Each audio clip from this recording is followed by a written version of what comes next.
Welcome to the Workamper Show, a podcast devoted to helping you discover how to finance your RV travel dreams. I'm Steve Anderson, the president of Workamper News. Each one of our episodes will either introduce you to people who are already living the RV lifestyle or to opportunities to work short-term jobs. You'll also learn how to hit the road the right way and make the most of every opportunity. Now let's turn over today's show to your host, Greg Gerber. Thanks, Steve. Today we'll continue an interview with the Executive Director of Workamper News to discuss ways in which workcampers can increase the likelihood of getting their dream jobs. Today's episode is sponsored by The Dreamer's Journey, a new online course and community produced by Workamper News. Life is way too short to keep your dreams on hold, so don't be held back by fear because you were designed for more. Get started with the RV lifestyle the right way with this comprehensive guide. For a monthly subscription fee, people can participate in 2 online webinars every week to learn things like what type of RV to buy, goal setting, how to budget for the adventure, developing a positive mindset, where to call home, and how to find a job or start a mobile business. All online events will be recorded for watching anytime. Subscribers can also join an open question and answer session each month. For more information, visit www.rvdreamersjourney.com. Jody Duquette is the Executive Director of Workamper News. As a Workamper herself, Jody knows that a resume is often the first impression someone makes with a prospective employer. Jody suggests that Workampers begin working on creating a resume at least 6 months before they want to start their first jobs. Fortunately, Workamper News offers a number of tools to help people craft their resumes. There are also a number of videos to watch and articles to read to learn how to prepare a resume that really stands out among the crowd of applicants. A Workamping resume is different than a traditional resume that people often craft to get a professional job. There is specific information that employers are looking for when reviewing resumes from Workampers, and Jody explains how to ensure that information is included and in a prominent way so that it draws the attention of an employer. Most Workampers take time to create a good resume when they first start out in the RV lifestyle, but they sometimes forget to keep their resumes updated with their most current work experience. You've put in the time doing the job, so you might as well get credit for that experience. Including specific keywords to coincide with the types of jobs that employers are looking for is also critically important. While it may sound better to say that you were a domestic engineer for a company catering to itinerant outdoor guests, employers are searching the database for housekeepers. To tell us more about crafting effective resumes and taking full advantage of all the tools offered to members of Workamper News, please welcome Executive Director Jody Duquette to the show. Thanks for joining us today, Jody. I appreciate it, making a second appearance on this podcast. This time we're going to be talking about marketing and resumes, but first, why don't you tell people a little bit about yourself and how you became involved with Workamper News? Thanks so much for having me on again, Greg. Being a part of the Workamping community now for, about 14, 15 years, I've seen a lot and heard a lot. So it's really fun to be able to share what I've learned with everyone. But I'm Jody Duquette. I'm the executive director at Workamper News, and I'm one of the co-owners as well. My family does own and operate Workamper News, Workamper.com, and we've had ownership of Workamper News since 2005. And so it's been wonderful to grow and become, not really become, just stay the main resource for Workamping. Workamper News, we're the entity that created and defined the term Workamper back in 1987.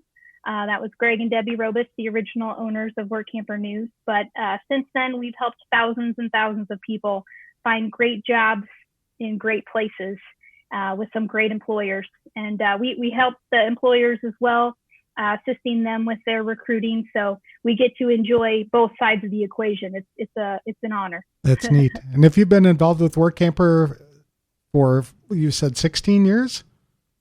Yeah, so my folks took over, in 2005, and I came on board in 2006 right after graduating college. Okay. And we worked together for many years, and then we all actually became technically Workampers in about 2012 when Workamper News acquired a motorhome. And so the four of us, my family, my husband and I and my mom and dad shared that motorhome and did some adventures.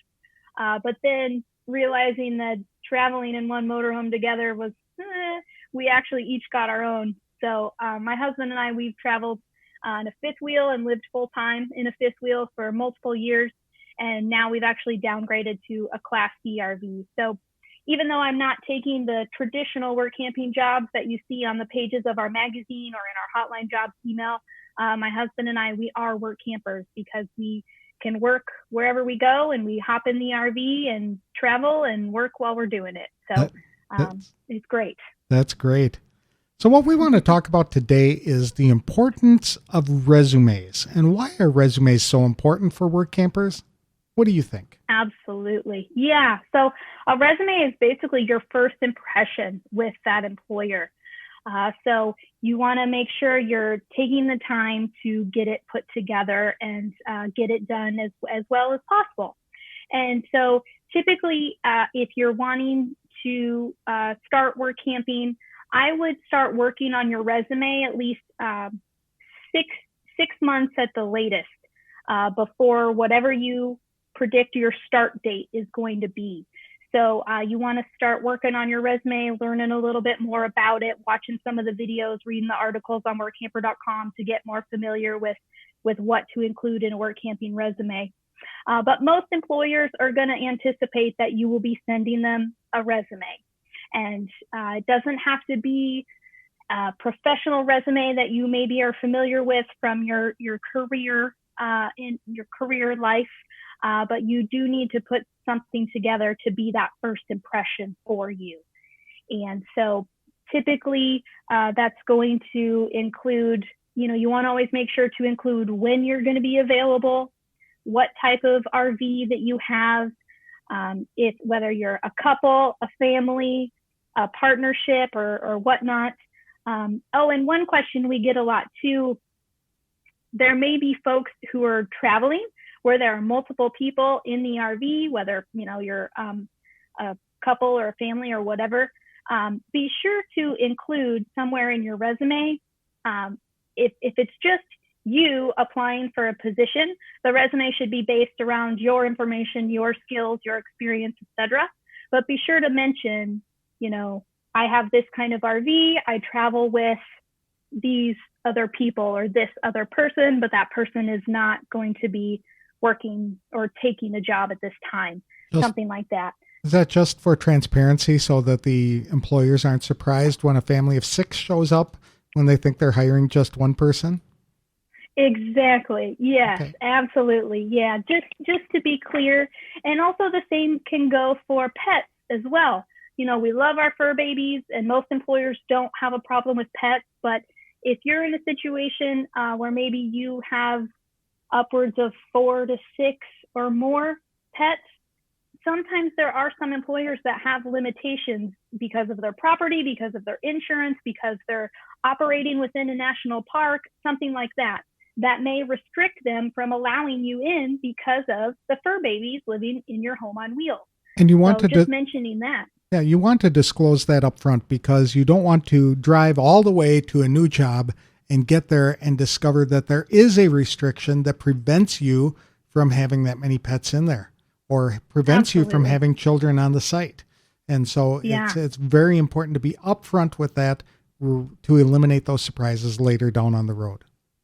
Yeah, and the same goes with length of your RV.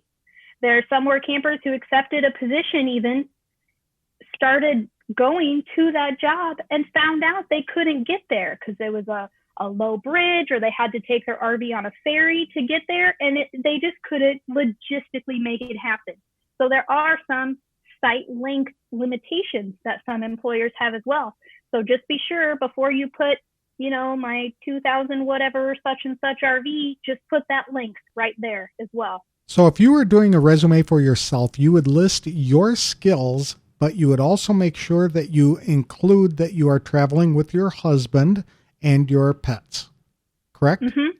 Now, would you include your husband's skill in your resume, or would he have his own separate resume? Oh, that's a great question.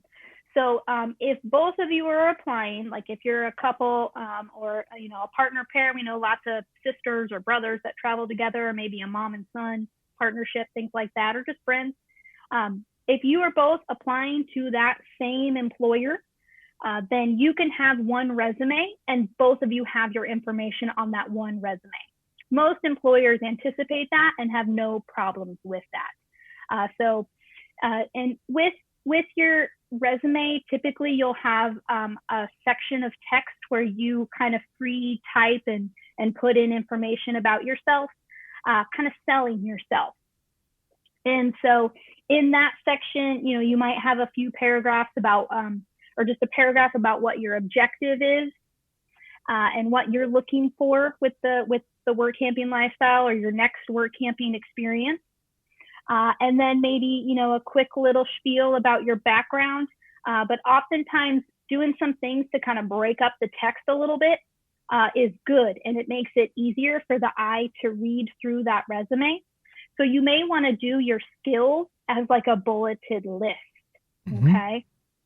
And so that'll, make it easier to read for them. When you're describing the other person though, and they might have their own resume that they are using, but you would mention the other person still on your resume and maybe give a little bit of background to that person. So in your case, you would mention that your husband is traveling with you. He's not applying for this job, but he has skills in computer maintenance or things like that might also be of benefit to the employer. Would you do that as just an added thing, that it might not be a full-time job, but by golly, they might need some help with their website, and wow, this is great. We'd get Jody and somebody to help us with our website, right?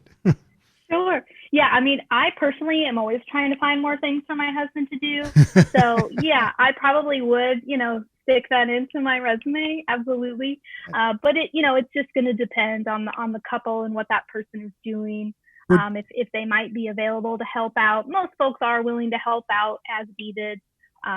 So yeah, you just kind of just know your situation. Would you do the same thing for older children as well, like teenagers, to mention that they might be available to work in a concession stand or help mow the lawn or whatever, or lead an activity or something like that? Yeah, you bet. Yeah, absolutely. If you have children of working age that may be able to work as well, then yeah. Okay. It all goes back to transparency and just letting the employer know what they're going to hire when they hire somebody, right? Exactly. Okay. Exactly. For sure. Now, when listing the experience, you need to list all of the jobs that you've ever had, or should you really zero in onto those that you've had in like the last 5 to 10 years? Right. Yeah. And that's the thing. And one thing we've seen Workampers do that I know just kind of makes employers tired and kind of glaze over is listing every job that you've done since you were a youngin'. Many of us started working when we were 14 and 15. Now, if you've done things in the past that are relevant to the job position that you're applying for now, then definitely indicate that in your resume. So, I mean, I worked at an amusement park from age 14 to 18. So if I was going to go apply with a Workamper, with an amusement park that hires Workampers, that would certainly be something that I would include, mentioning that I had done that in the past, because that obviously directly correlates. The time difference really wouldn't matter. I mean, if I'm approaching 60 and I worked at McDonald's when I was 16, 17, and 18, and I was applying for a job that had food service requirement, would I still note now at 60 that I worked at McDonald's as a teenager? And maybe, and it could just be as simple as, in that bulleted list of your skills, just mentioning, money handling, food service handling. Like, you don't necessarily have to write out all of your work history, like start date, end date, where I worked, the location it was, that kind of thing. But if you've done stuff in the past that applies, if it's giving you skills that apply to a position. I mean, if you're someone, if you did work at McDonald's back when you were young and you were like, I don't really remember a thing about it. I couldn't run a cash register today if I wanted to, or flip a burger They're all if you paid electronic. me. Yes, right. I mean, so if you don't, if those skills aren't really up here anymore, up in the brain anymore, then, let's not worry about that and let's leave that off the resume. Okay. But you just want to include what you can to show what you can do for that employer. Show that employer what you can do for them. And I have this, and it's something too, like it doesn't necessarily, I know we just talked about a couple kind of menial jobs that you do when you're young or whatnot. But I have this really cool story. We got some input from an employer, and I'd like to share that with you guys because it's actually a really fun example of kind of the little bit of the opposite what we were talking about. But here's what this employer told us and recommended. They said, as managers of an RV park, my wife and I reviewed applications of Workampers. While past work history is important, what we were really interested in was what an applicant could bring to the table that would be of benefit to our park. For example, office personnel. What is their history with computers, data entry, bookkeeping, accounting? If it was for an outside position, what history do they have in landscaping, plumbing, electrical, mechanical, carpentry? At our park, we really enjoyed having couples who could do a little of both. I would suggest you look at what the position is calling for and tailor your resume to fit those needs as opposed to some grandiose resume hitting points which would have absolutely no bearing on the position being offered. An example, we had a great couple working with us, the guy outside, the lady inside.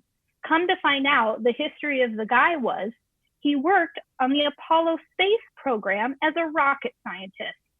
In his job with us, he was unclogging sewer lines, fixing electrical outlets, helping folks set up their televisions for our area, etc., etc. His resume said he had working knowledge of plumbing, electricity, and electronics.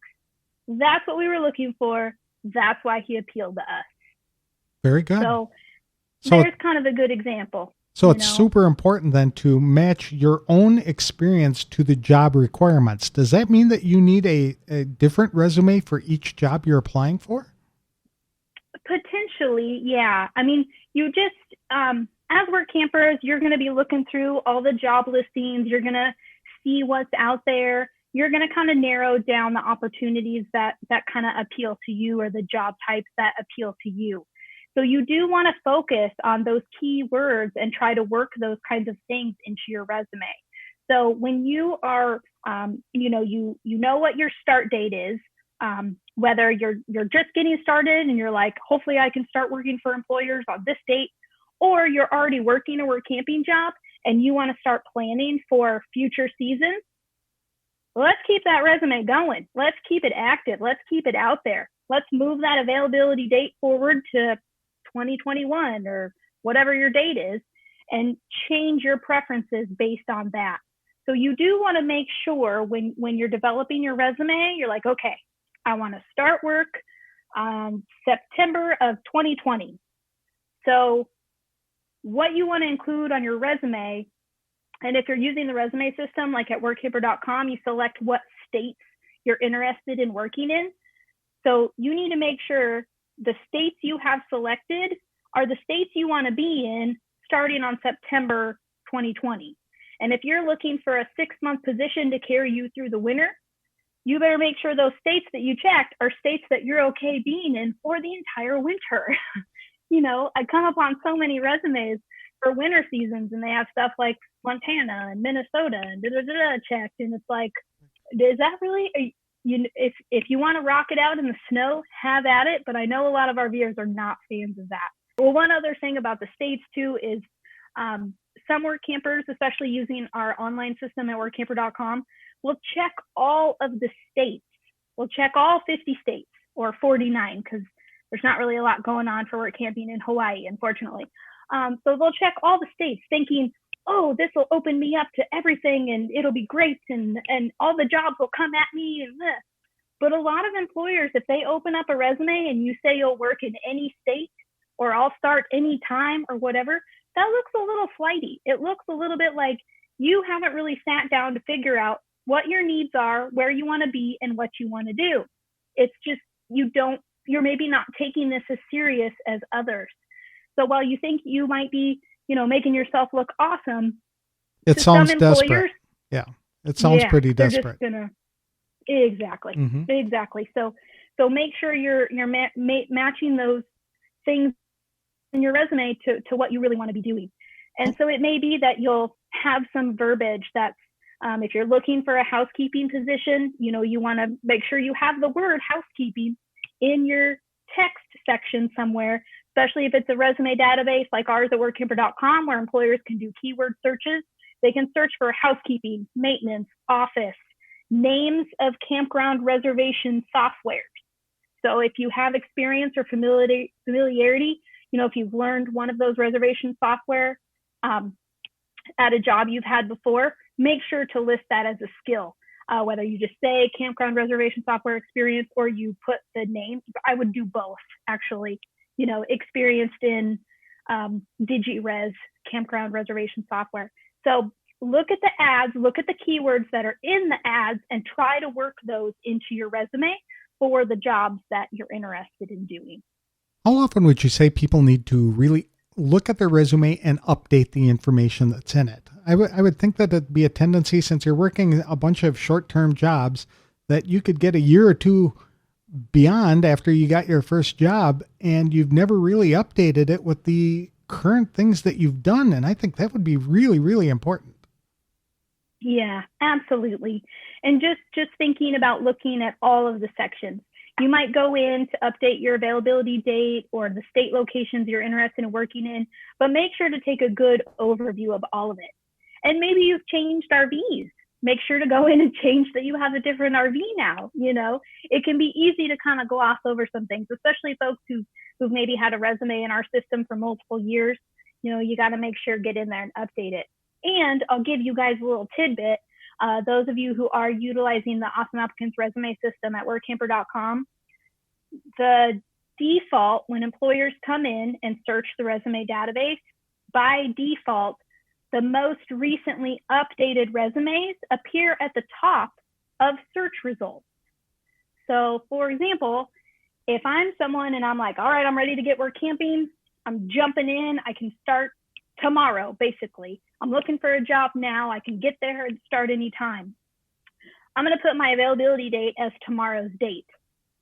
And then if tomorrow comes and I haven't accepted the job, I'm gonna go into my resume, change my availability date to the day after that, save it, and then wait another day. And until I have that job, I'm going to change my availability date in my resume every single day.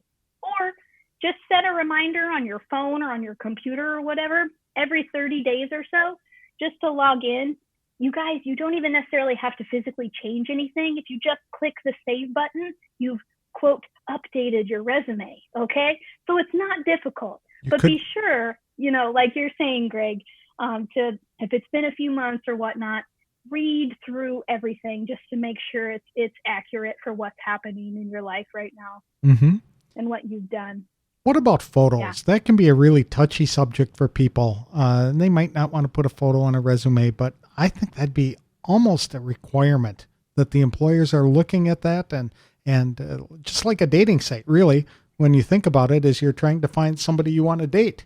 And are you likely to zero in on somebody without any photographs and just nice questions? Or would you want to have a photo just so you can envision what this individual looks like? Exactly. Yeah. And this is something that is unique to the work camping lifestyle. I mean, when you're, in your previous life and you've done, typically you physically go to that employer and meet with them face to face to do your job interview. And that just doesn't happen in the work camping world. Sometimes it does. You might be in that location and be able to do an interview on the spot, but typically you're going to be doing these interviews hundreds or thousands of miles apart. So an employer loves to see photos on your resume just to get an idea of who they're talking to, of who they're going to be inviting to come and help them with their operations for the season. So with photos, we typically recommend at least 3 photos to share. one of like a headshot, like kind of close up, head and shoulders. Another one, maybe a full body shot of you standing in front of your RV, and then a photo of your RV setup. So that includes if you have like a motorhome and a tow car, or a truck or vehicle pulling your fifth wheel or travel trailer or whatnot. So kind of the whole shimoli there. Try to get that in a picture.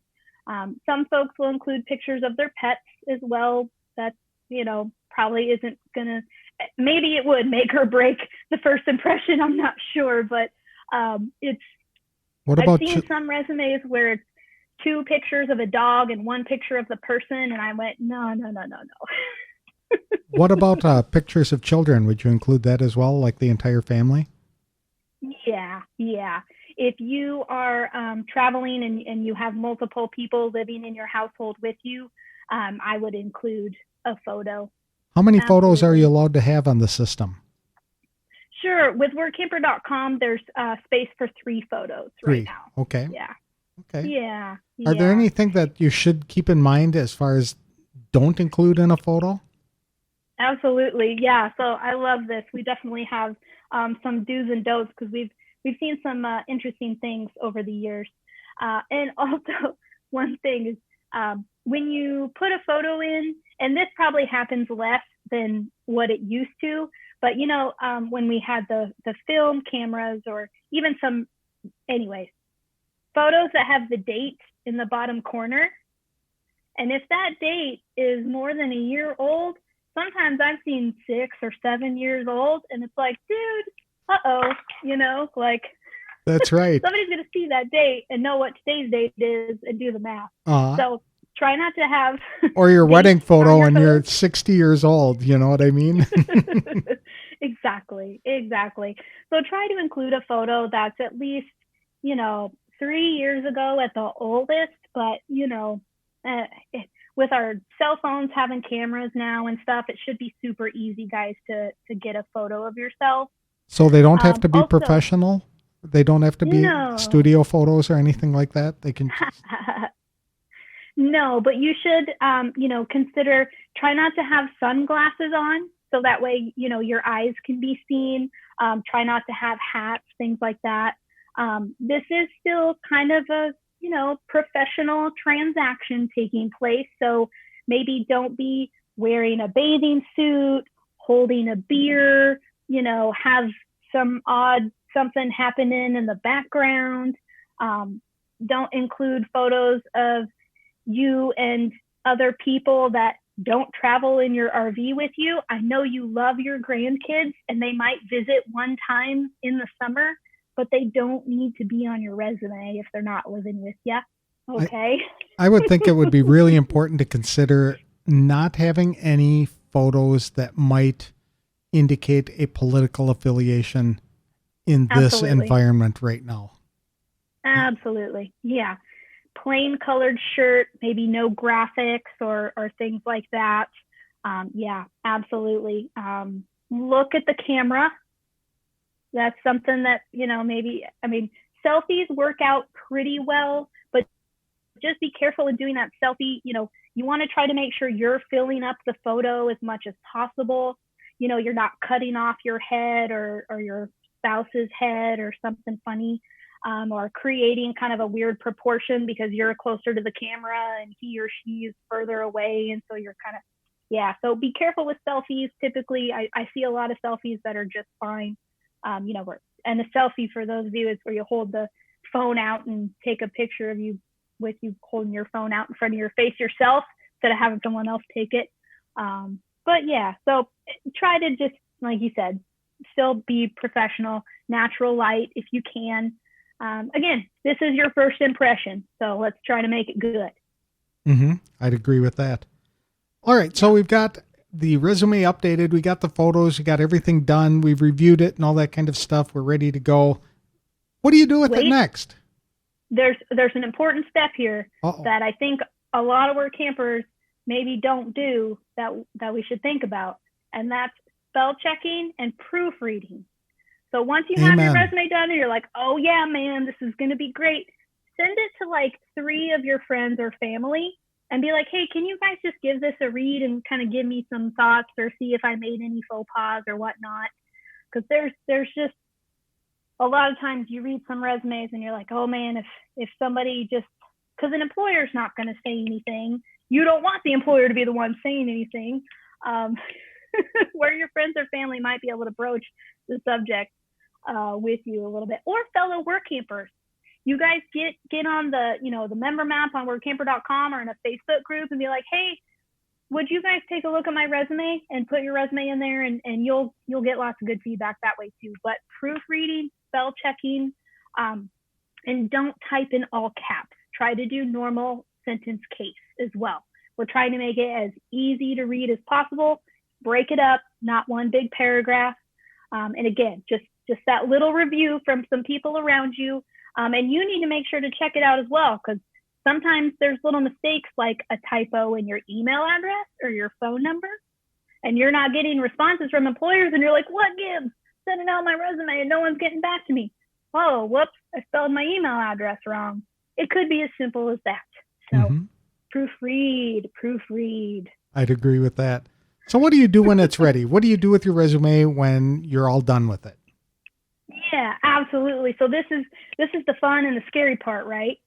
So you've been watching the hotline emails coming into your email inbox. You've been perusing issues of Workamper News Magazine. You've kind of made a list of opportunities that you'd like to apply to and see if you can start the communication process with those employers. So you can take the initiative step. You can contact the employer directly based on what their ad text says.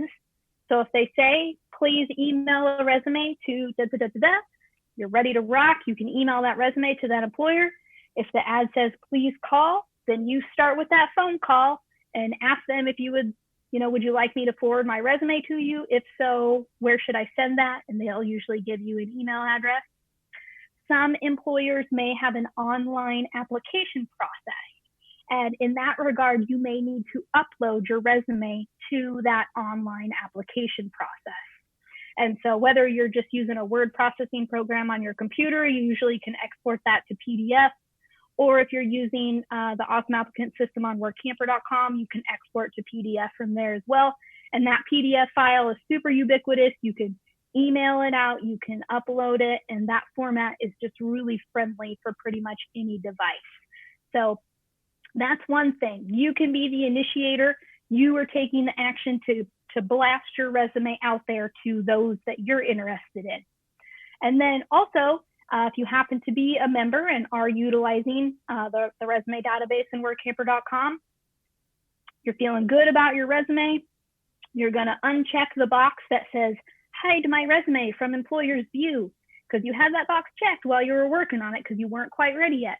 So we're going to uncheck that box and we're going to save it, and it's going to put you in that resume database, and employers are going to start seeing your resume. They're going to be doing searches for what they need, looking at your resume, and if they think that you're someone they want to talk to, they'll contact you via email, via phone, and start the process that way. So kind of twofold.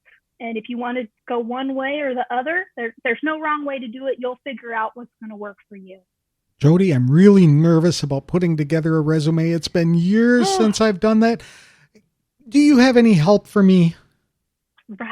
Right, absolutely. And we know that's something a lot of our viewers face, because maybe they've worked at the same location for a long, long time and haven't had to put a resume together in forever. So obviously I am biased, and I want you guys to use the Workamper.com system, also because I think it's the best and it's going to be the easiest for you. So you're going to hop over to Workamper.com. You're going to join as a Diamond member. If you've had some Workamping experience, I would recommend the Platinum, but that's another podcast. So you're going to get into the Resume Builder tool that we have, and it's awesome. It's broken up into sections, and you guys basically just fill in the blanks. It's pretty cool. So we've developed a system that includes the information that we know employers want to see. And there's a photo section like we talked about, so you can upload some photos. You can even go as far as to record an introduction video of yourself, put it on YouTube, and then put that in the builder, and we'll embed that in your resume if you're fans of making video. But there's a sell yourself section in there. It's probably the scariest section. That's the section where you type up stuff about your objective, your history, your skills, what you're looking for, things like that. But hey, guess what, guys? On that page, there's a button that says sample resume. And you can click on that, and there's a sample resume that we've put together. Now, don't just copy paste it and use that as yours. At least copy paste it and at least change a little bit of it, But that's going to give you a really good idea of where to start from. And, also as a Diamond member, you'll be able to go through our Workamper Marketing 101 course that's in the university. You can watch videos in the media library where Jamie talks about putting together a resume. You're going to read some great articles. The March-April 2020 issue of our magazine has some really great articles about doing resumes. So you're going to learn a lot. So not only do you have the step-by-step builder tool to create this resume, we also have all this education to help you with what's going to go in there. But again, like I said, once it's done, then you can click a button to email it to anybody you want to. You can click a button to print it out if you need to physically send it or give it to somebody. And you can export it to PDF if you do need to do that upload. And it's going to be in that resume database working for you 24/7, 365 if you want it to. And Greg, there's still more.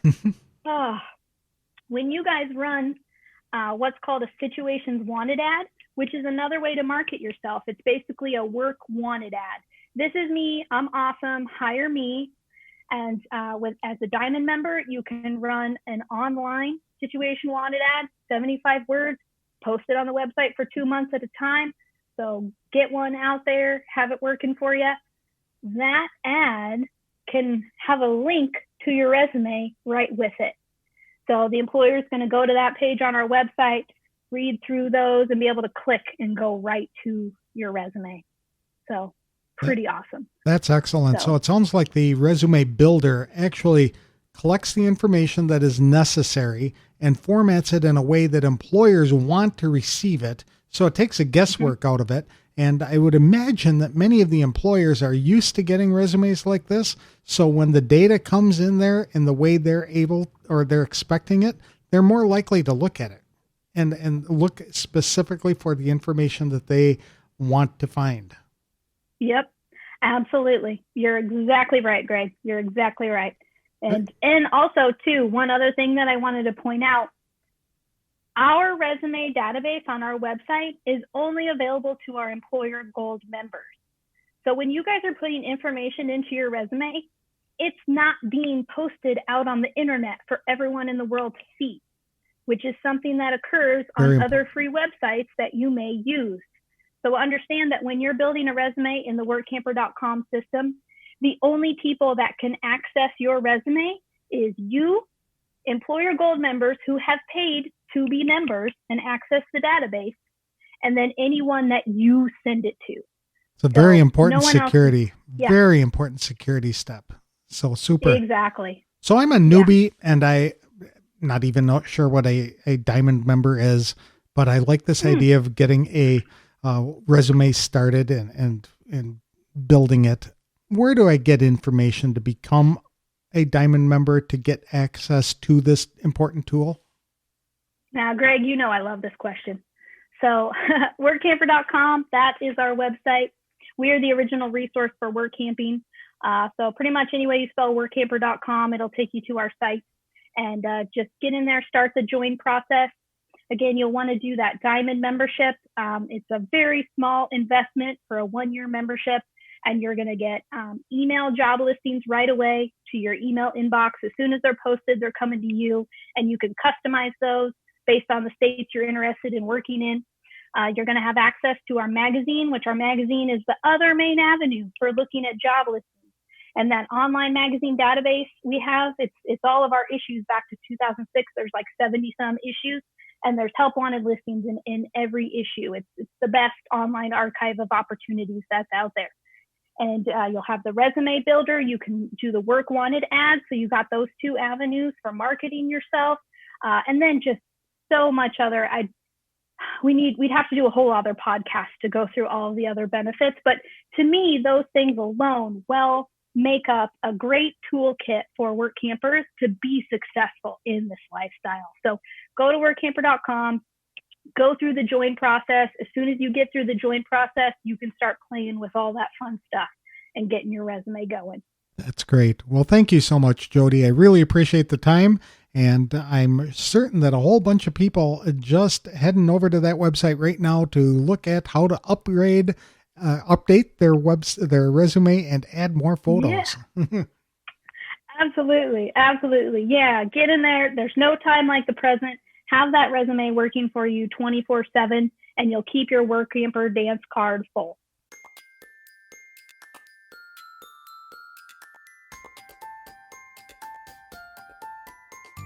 Jody Duquette offered some great advice on keeping resumes simple and to the point when listing jobs that are relevant to the position sought. She was right in noting that not every job someone has had since high school needs to be included unless the experience really pertains to the job they're applying to get. Jody cited an example of a Workamper who literally worked as a NASA rocket scientist but kept his experience confined to exactly what the employer was looking for, and that ensured he got the job. The best advice is to imagine a busy employer having to look through a bunch of resumes to find those people who have the basic qualifications in order to invite them to interview. By ensuring that the information is essential to that particular job and that employers can see it quickly when scanning resumes, you greatly increase your chances of being considered. Another important point is to ensure that you frequently update your availability date as well as the states in which you want to work. You don't want to field a bunch of job offers or give employers false hope that you're available for that job if you no longer desire to visit that state. It does not help to indicate that you want to work in 49 states.